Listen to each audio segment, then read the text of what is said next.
We now look at scenario analysis in the context of two variables. Right. So far, what we have seen in the video is essentially one parameter changing in our example on the tax burden. Now let's say we change two parameters. We change the salary, taxable income, as well as we change the the surcharge which is there. So the questions remains the same. Assume a person pays taxes on his income at 30% and there is a surcharge applicable based on certain conditions. How can we consider various scenarios? The scenarios that are available are: what is the tax if the income is 8 lakhs, 10 lakhs, 12 lakhs? And what is the tax if the surcharge is 5%, 10%, 15%, right? Now, remember that we have to make a table like this. This is a two-dimensional table. So this is a two-dimensional table.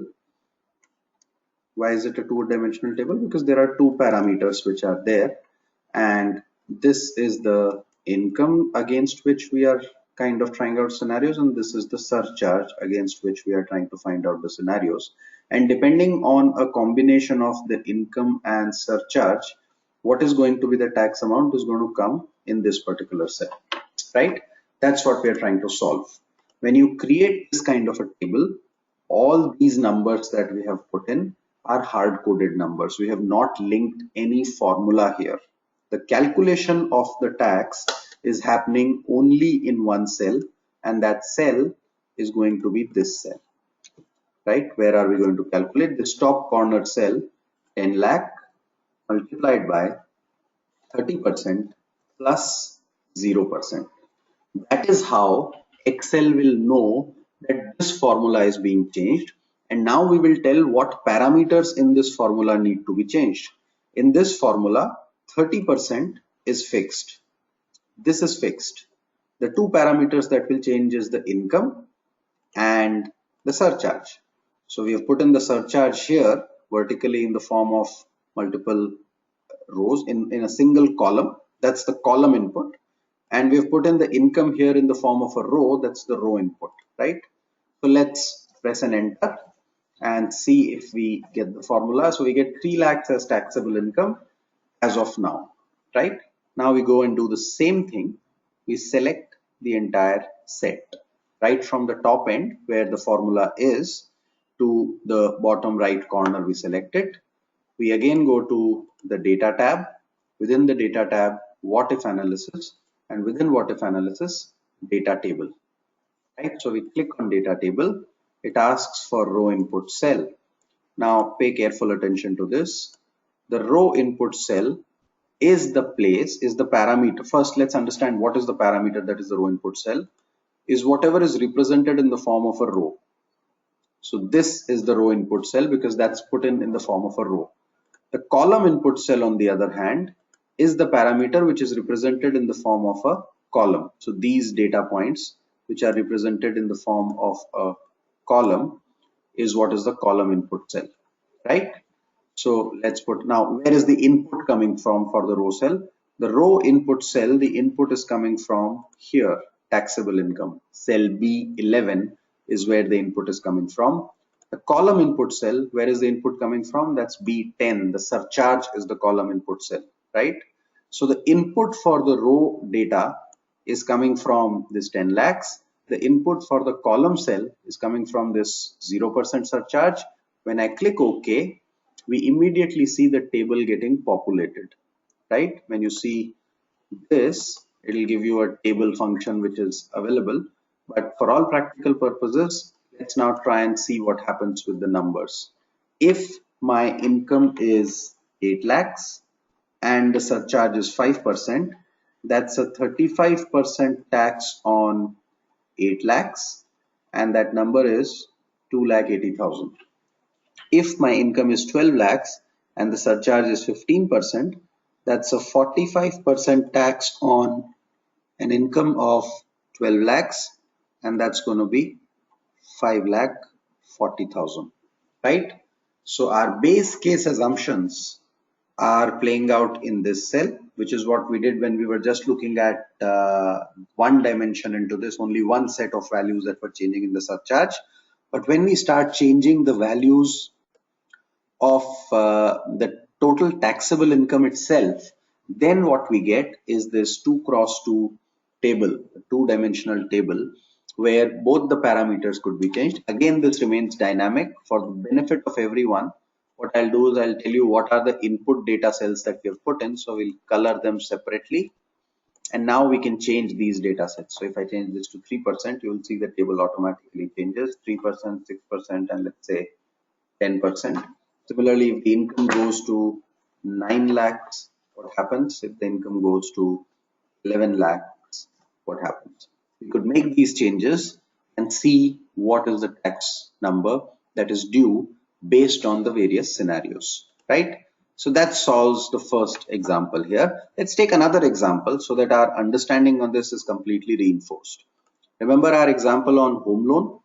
Let's take a home loan of 50 lakhs and try and identify what is going to be the EMI on this home loan, right?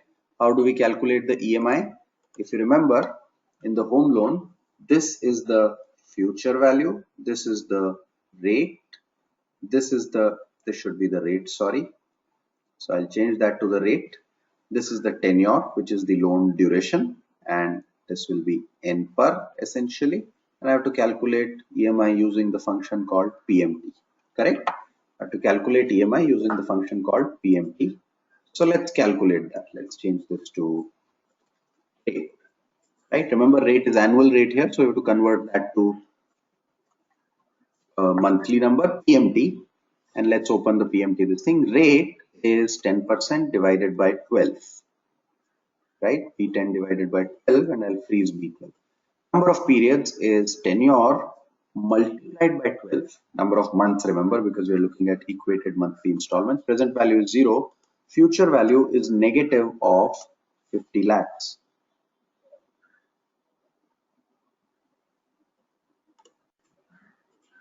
Sorry, this is not the future value. The present value has to be negative of 50 lakhs. Remember, because that's the value we are looking at, and rest everything can be left blank. And when we click OK, we get an EMI of 48,251.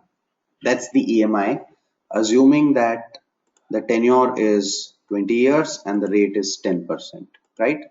Now what do? I link this top corner cell to the actual EMI formula. I could have calculated the EMI in that cell as well, but I will link it now to this top corner cell. And now I want to find out the EMI scenarios based on the tenure. So this is the tenure we are looking at, and based on the rate. This is the rate we are looking at, right? So what do? We select this table, click on data, what if analysis, data table, row input cell. What is going to be the row input cell? The tenure is put in the form of the row. So this is the row input cell. Column input cell. What is the column input cell? The rate is put in the form of the column here. So that's the column input cell. That's the calculation that has to come in. When we click on this, we should get the various scenarios of the EMI. So let's try that. Let's see. Column input cell B10, row input cell B11. Let's click OK, and let's see what happens to the EMIs. This 48,251 is our base condition, right? These are the input cells. We can change the input cells and see what happens. Now let's see what is the outcome of this entire thing. We are seeing that if the tenure increases, if you take more time to pay your loan, obviously your per month payment goes down. If your rate increases, your per month payment increases, correct? So for the same loan, if the tenure is 15 years and the interest rate is 12%, you end up paying as high as 60,000. Whereas for the same loan, if you take the tenure of 25 years and the rate is 8%, you end up paying 38,000. Now what is the benefit? Depending on what is your monthly outflow and what you can pay essentially, you can decide on what tenure loan you have to take.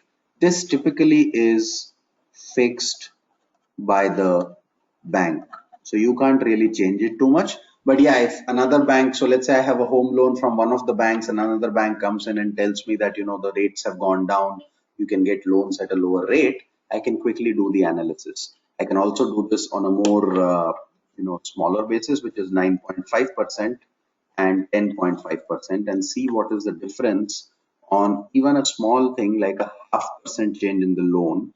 Over the same tenure, you will note, will take my EMI from 48,000 to 46,000 if a 0.5% decline happens. Now this is 2,000, about 1,600 rupees saved every month for the next 20 years, right? Similarly, a 0.5% increase can increase the EMI by about 1,600 rupees over the next 20 years. So a small change like 0.5% in the interest rate can mean big things over a longer period. And that is where this kind of an analysis may be useful. That scenario analysis, second example, where we basically put in the scenarios around EMI, around the home loan in terms of interest rates and tenure, thereby trying to find out what is going to be the EMI based on a certain combination of the loan for the same principal amount, right? Just remember to reiterate, 15, 20, 25 are hard-coded numbers. 9.5, 10, 10.5 are hard-coded numbers. The only linkage in this cell in terms of a formula is this 48 to 51, which is linked to here. After that, we click on data table. We select this entire thing. We click on data table. Row input cell is this. The column input cell is what comes here. And where is that getting input into the formula, which is here somewhere. And then you select and click OK. It automatically gives you the final answer, right? So that's how you use a two-dimensional table to do scenario analysis.